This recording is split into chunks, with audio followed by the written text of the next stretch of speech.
Welcome back, everybody, to the Nerdcore Podcast, the podcast that reviews movies and talks that nerd shit. This is episode 402, and it is your Amarcord review.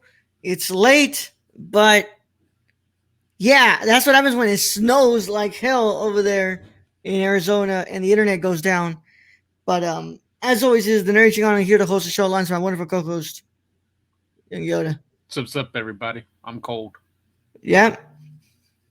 We started getting like a little bit of gust down here. It's kind of like pretty chilly, but like nothing like you for sure. No snow or anything like that. Yeah, we had to get at least 7 inches. It just it's wild, dude. Honestly, just like okay, hey Dixie, nice to hear from you too, Dixie. But dude, it was wild, man. Like just so like you're like showing me that picture, right? I was like, damn, it was pretty crazy with the with the snow. Mm-hmm. Yeah, it was pretty bad. The first day we didn't even try getting off the mountain.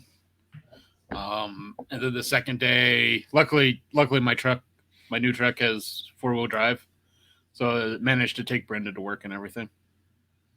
All right, work myself too. So that's awesome, man. Yeah, but how are you doing, man? How's everything going? I'm really cold right now. My hands are freezing, so I don't know. I'm doing okay though. Yeah, so, yeah. I'm glad this week's just kind of done because I hate snow. Yeah, no, man.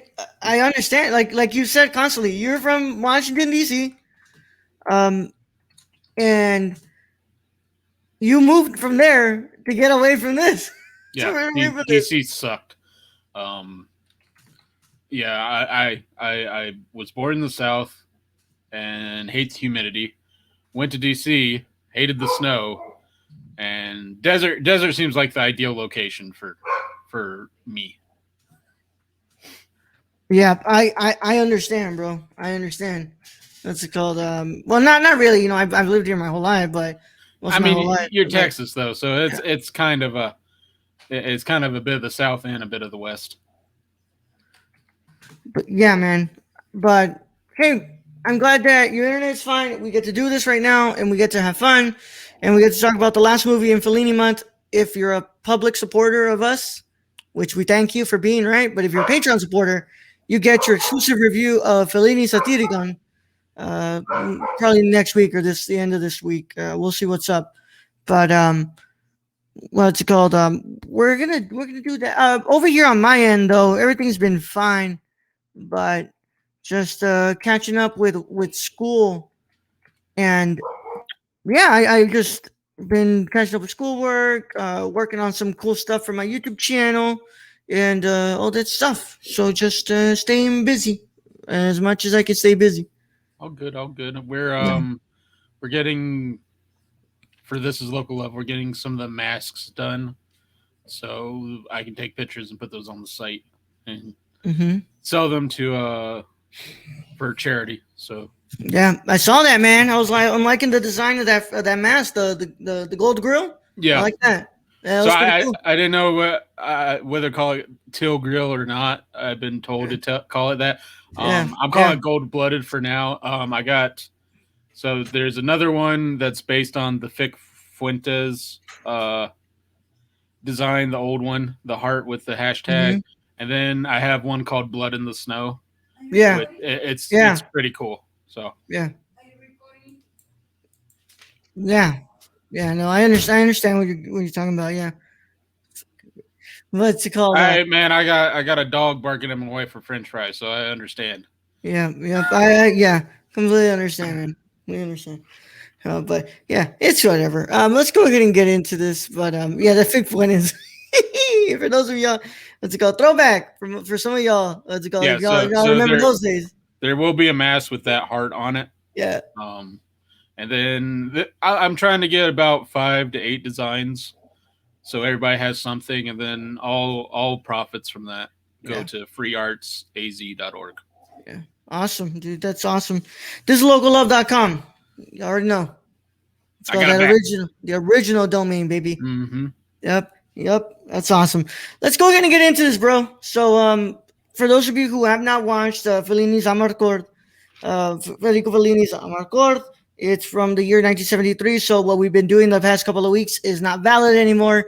We do actually have to give you all a spoiler warning. So for those of you who have not watched the film, this is your chance to go ahead and get out of here before you get spoilers. If you don't care about spoilers, keep listening. But if you do, this is your one and only spoiler warning, and it is in effect in a 5, 4, 3, 2, 1. God, it feels great to have my fucking soundboard. All right, let's get this from the one and only source. There's many other sources, but this one seems to have it all compact in a nice little fashion. I've got to read a bit, so here we go. Amarcord is a 1973 Italian comedy drama film directed by Federico Fellini, a semi-autobiographical tale about Tita, an adolescent boy growing up among an eccentric cast of characters in the village of Borgo Zangugliano, situated near the ancient walls of Rimini, where Fellini is from, in 1930s fascist Italy. The film's title is a univerbation of the Romagnado phrase of Marcord, I remember. The title then became a neologism of the Italian language with the meaning of nostalgic revocation. Once again, we go back to the fact that literally Federico Fellini creates words sometimes. Paparazzi. Paparazzo and what's it called? Now Amarcord. And it's crazy, but that's what happens when you're one of the biggest directors. I mean, of you your can't. country. That's really difficult for you to actually create words that end up in the English language. Pretty much to get an actual translation, dude. Yeah. That's wild. Tita's sentimental education is emblematic of Italy's lapse of conscience. Fellini skewers Mussolini's ludicrous posterings and those of a Catholic church that imprisoned Italians in a perpetual adolescence by mocking himself and his fellow villagers in comic scenes that underline their incapacity to adopt genuine moral responsibility or outgrow foolish sexual fantasies. The film won the Oscar for Best Foreign Language Film and was nominated for 2 more Academy Awards for Best Director and Best Original Screenplay.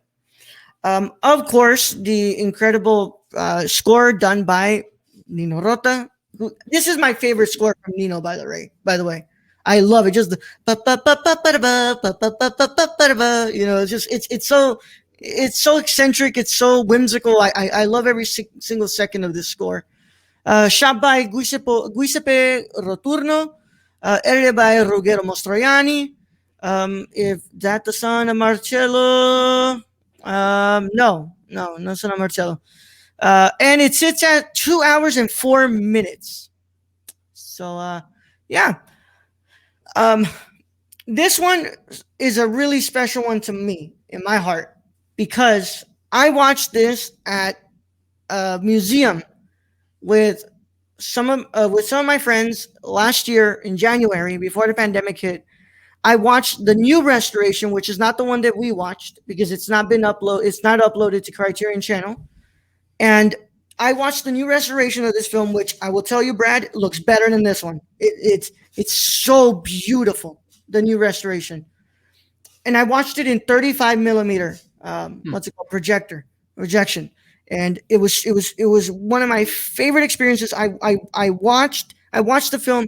I heard an introduction by one of my mentors at my university, and I bought his book there, which I've shown before.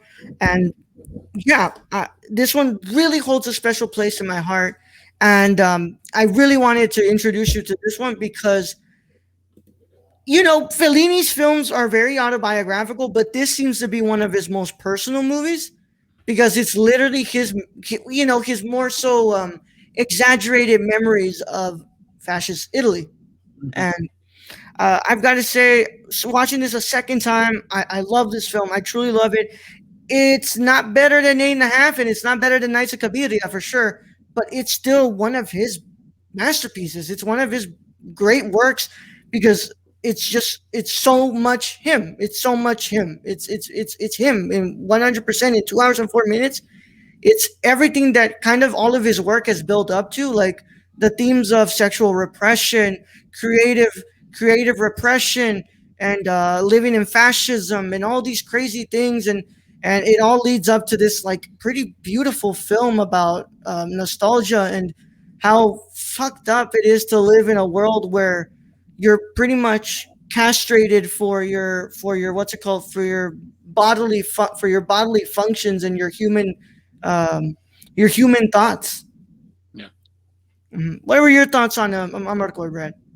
Um, it's a beautiful picture. I'll give it that. It's very, very pretty to look at throughout it.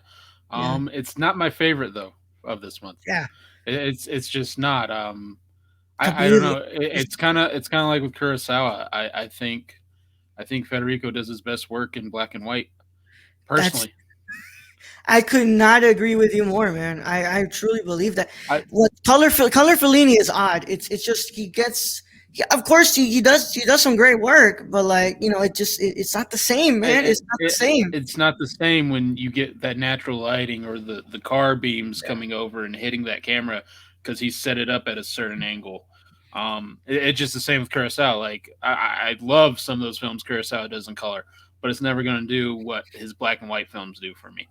Yeah. Um, I think my main issue with this, and I don't want to bash on this. Like you said, you have good memories with this film, so I don't want to bash on it because it'd be kind of like Jay and Silent Bob reboot if we watch that. Like It's I fucking already know. shit, dog. Um, the only thing, pacing.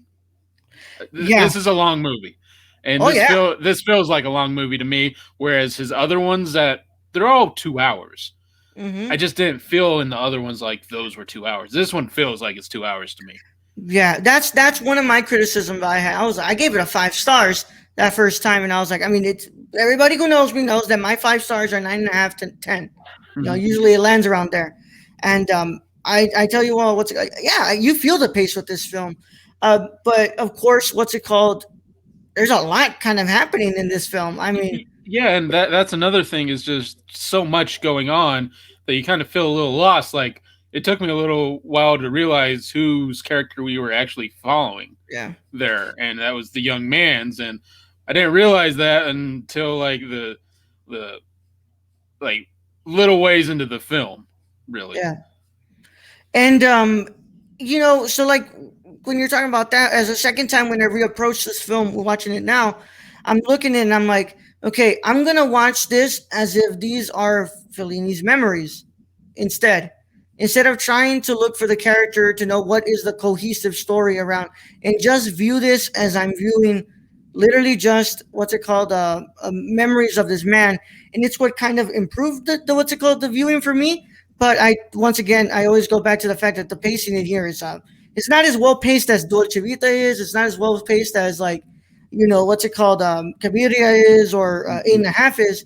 But I think that the reason why I hold this a little bit higher than per se Dolce Vita is the fact that this one just explores the themes a little better, because it's a little more like a little more personal, and it's a little more like it's he has a lot of people kind of breaking the fourth wall and talking to you, and it's his way of being like, yeah, I know that what you're seeing is like super exaggerated, but like literally when I sit and I think about fascism, I literally look at these people like in like I feel like that's Federico telling us, like I sit around and I think about these fascist supporters, and I think that this is what they literally look like. They literally look like buffoons marching through the streets saying that Mussolini has balls like this, which, by the way, one of my favorite lines in the movie. I heard Mussolini has balls like this. I mean, and I get it. His critiques on fascism at that time and the Catholic Church. Again, I don't know how the Vatican voted the other one in top 95 films all the time, because that man skewers the Catholic Church whenever he gets a chance. Yeah. So I don't know if like is the Pope just like, I don't get it, but it's just pretty. like, yeah, it's like Federico, you did a great job on Yeah, this. very nice. And Federico's going, yeah, thanks. Fuck Yeah. you guys. Yeah. Mm. Well, like every single movie we've watched of his, like each somehow have a way of saying "fuck the Catholic Church." In a way, yes. And I mean, I literally, I think it was the last one. I literally sent you a DM on Twitter, like the Catholic Church is getting skewered in this fucking shit. Yeah, and somehow they are like, man, this was really good. This is a really good film. Like, yeah, bravo. Yep. I will say, I got in trouble again, Raul, for another movie pick of yours, because my wife walked in right when the titty came out and the face went to it. Oh man, but and this is something I talk about this film being like one of the biggest depictions of like sexual repression. You have these boys who like all the time they're just talking up their game, right? About how like they're gonna do this and like how they went to a theater and they hung with a prostitute and put their hand on their leg, but like right when the chance is there and he's literally mouth on tit, he doesn't know how to do anything. And whose fault is that? It's on the damn Catholic Church that has condemned him for having these very normal human thoughts. Well, then they're running around. They jerked off all 4 or 5 in the same car.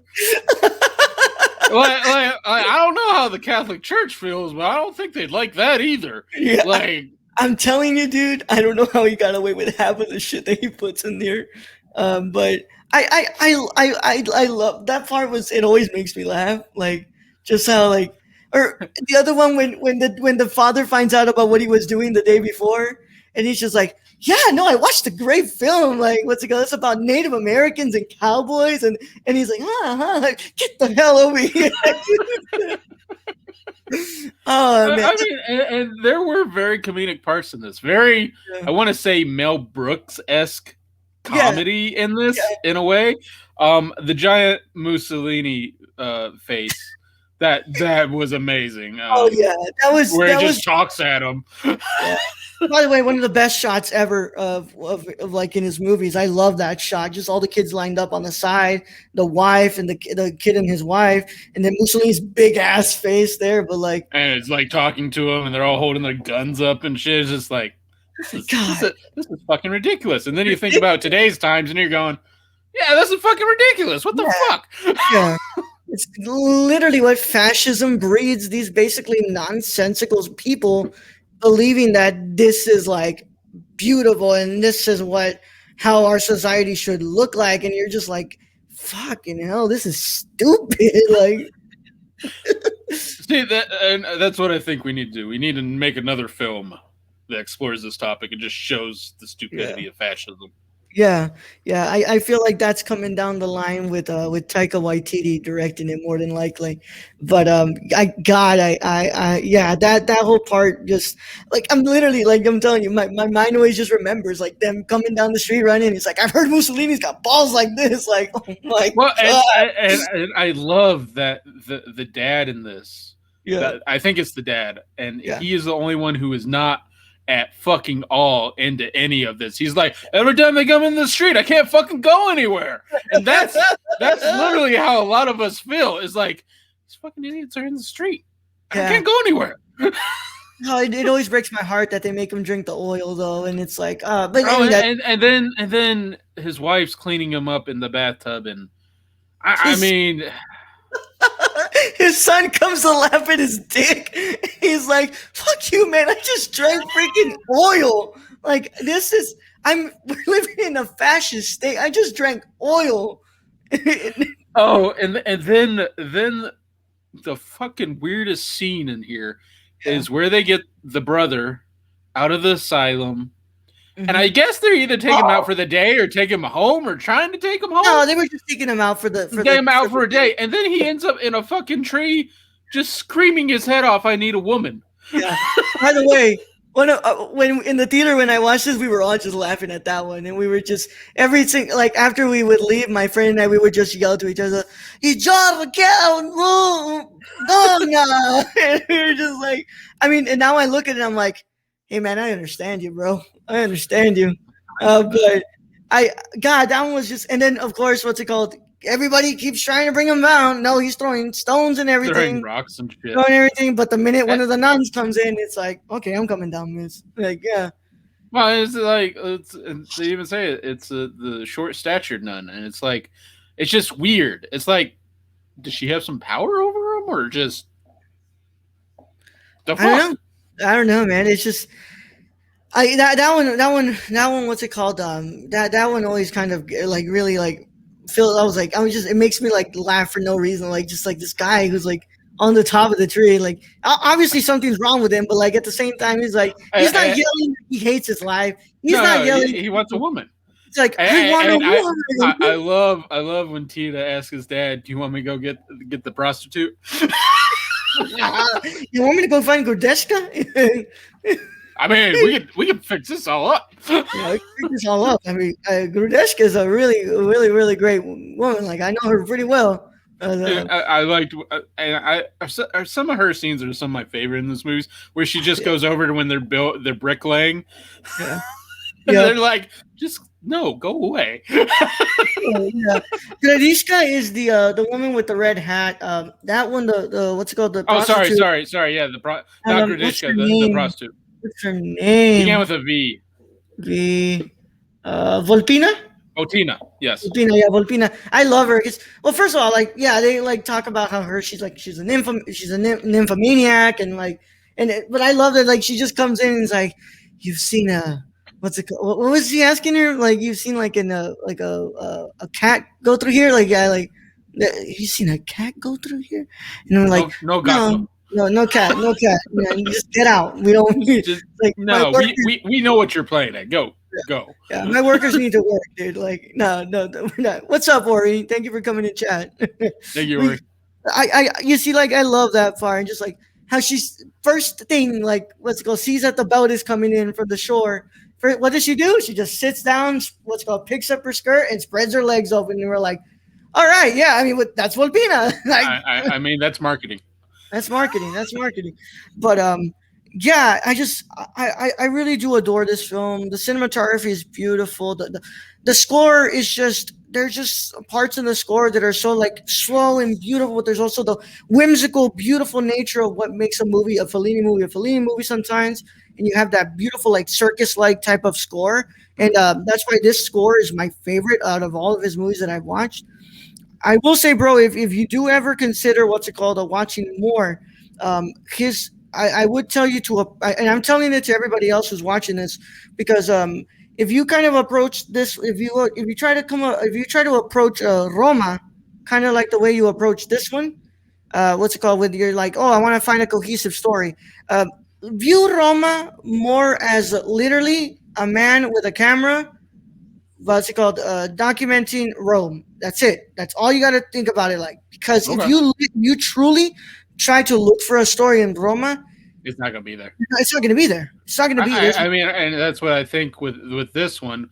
The previous movies we watched, they all Yeah, had a pretty cohesive yeah, story going through it. yeah, This one, it's kind of just everywhere. yeah. I will say though, that ending of that last scene is I love it. I mean, it's pretty much the culmination of the whole film. Basically, like here we are, we're grasping for this life outside of this fascist state. We want all these things, and Lord knows if that's a real ending or not, because as much as we've seen, like the man loves to have like what's it called, make believe endings and real endings. So I don't Yeah. know, but like I look at that and I'm like, God, it's that's as what's it called, as Fellini as it gets. Like this character who desperately wants out of where they're at, and unlike all the other, which by the way, we go back to the thing, Brad. The women in Fellini's movies, they always have this metamorphosis. The men in his films aren't the ones who get to change, because like every other man have fell into the wrong path, and here you have this woman who is able to make it out. She's able to Mhm. get out of here, and she's able to find a new life for herself. Of course, it is through being married by a man, but it's still being able to find herself out of here. And I she, mean, it's a lot better than how I believe it was the first film we watched, where Cabiria, yeah, Cabrera, where she thought she was getting married, and yeah. nope. Nope, nope. Which, by the way, well. I mean, I'm thinking. I'm pretty sure that what's it called? That no, you never seen this film, but Underground from Amir, Costa Rica. The ending has to be kind of mimicked from this one because it was very, very similar. But that's just what's it called? What's it called? Observation in my head. So I really, really, really enjoy this one on the second watch. I'm gonna go ahead and give Amarcord a 9.75 out of 10. Brett, what are your score? I forget what my other scores were. I I want think to so. You say gave you gave I gave uh, 10 to the first two. Cabiria. You gave a 10 to Dolce Vita. I think No, you no, gave no, no, no. I gave a 10 two, to eight and a Cabrera half. and 10 to 8 and a half. And then Dolce Vita, I think I gave like a 7.5. Yeah, I think it's 7.5 or like an 8. I think Maybe, yeah. I don't remember. I'm gonna give Amarcord an 8. Yeah, It's not my favorite at all in this month. It's good. It's worth a watch. It's just its pacing is very long to me. yeah, And his other movies, I think he does a much better job with the pacing. I get why this one's off. It's not necessarily a cohesive kind of yeah, story along those lines, but it's just like 8.5 in Cambiria. Just the visuals in that and the black and white. Like I said, this man knows how to do black and white movies. oh yeah, If him doing the color movies, kind of like Kurosawa doing color movies, it's not my favorite thing in the world. Like they're still great, but it's not as good as in my eyes as the black and white films. And if you're gonna watch a color movie, you go to Tarkovsky. I'm just saying. yeah. I will say though, what's it called? We sit here with Kurosawa talking about how he does, his color movies are different, but like, yo, I truly believe that Ron can go toe to toe. Ron is amazing, and Yeah, Ron Ron can go toe to toe with some of those black and white films.